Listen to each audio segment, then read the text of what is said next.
Hello అండి, ఎలా ఉన్నారు? అందరూ బాగున్నారా? వెల్కమ్ టు అవర్ ఛానల్ అమ్మ ఇంటి వంట. ముందుగా ఎవరైనా కొత్త వాళ్ళు మన ఛానల్ చూస్తున్నట్లయితే సబ్స్క్రైబ్ చేసుకోండి. ఈరోజు కారం అలాగే మసాలా పొడులు ఏమీ వాడకుండా ఎంతో రుచిగా ఉండేటటువంటి వెజ్ పులావ్ ఎలా చేసుకోవాలో చూద్దాం. ఇలా నేను చూపిస్తున్నట్లుగా ఈ పులావ్ ఒకసారి ట్రై చేయండి. హోటల్ స్టైల్లో ఎంతో రుచిగా ఉంటుంది. అలాగే మరలా ఇలాగే చేసుకుంటారు. సో లేట్ చేయకుండా తయారీ విధానం చూసేద్దాం. ఈ పులావ్ చేయడానికి నేను ఇక్కడ 1 గ్లాస్ దాకా బాస్మతి రైస్ని తీసుకొని 2-3 సార్లు శుభ్రంగా కడుక్కొని ఒక అరగంట పాటు వాటర్ పోసుకొని నానబెట్టుకున్నానండి. మీకు కావాల్సినంత రైస్ని తీసుకొని వాటర్ పోసుకొని అరగంట పాటు నానబెట్టుకోండి. ఇప్పుడు స్టవ్ మీద ప్రెషర్ కుక్కర్ పెట్టుకొని ఇందులోకి 2 టేబుల్ స్పూన్ దాకా ఆయిల్ని వేసుకోండి. ఇప్పుడు ఇందులోకి బిర్యానీ ఆకు అలాగే బిర్యానీ దినుసులు వేసుకొని వీటిని కొంచెం వేపుకోండి. ఇవి కొంచెం వేగిన తర్వాత ఇందులోకి ఫైన్గా చాప్ చేసుకున్నటువంటి 3 పెద్ద సైజ్ ఉల్లిపాయ తరుగుని యాడ్ చేసుకోండి. నేను ఇక్కడ ఉల్లిపాయని చాపర్లో వేసుకొని చాప్ చేసుకున్నానండి.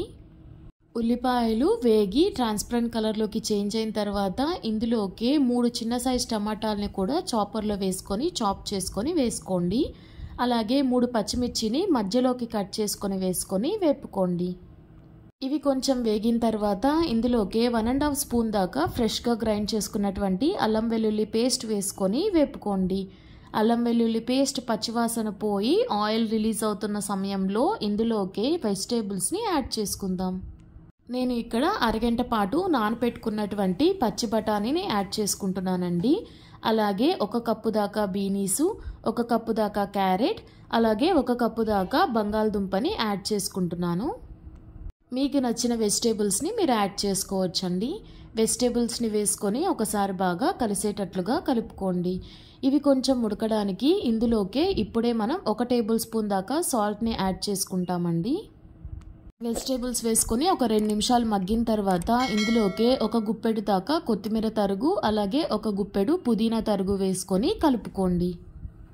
ఒక 5 నిమిషాల్లోనే మనం వేసుకున్నటువంటి వెజిటేబుల్స్ అనేటివి కొంచెం మగ్గిపోయి ఉంటాయండి.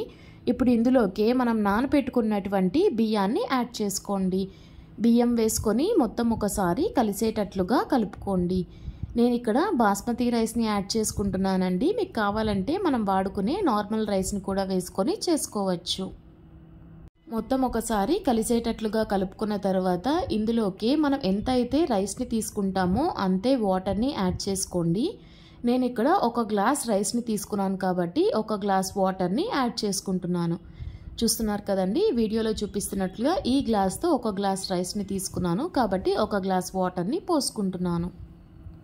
వాటర్ యాడ్ చేసుకొని మొత్తం ఒకసారి కలిసేటట్లుగా కలుపుకోండి. ఇప్పుడే ఒకసారి రుచి చూసుకొని రుచికి సరిపడా సాల్ట్ని కూడా యాడ్ చేసుకోండి. మనం వేసుకున్నటువంటి 1 టేబుల్ స్పూన్ సాల్ట్ అనేది కరెక్ట్గా సరిపోతుందండి.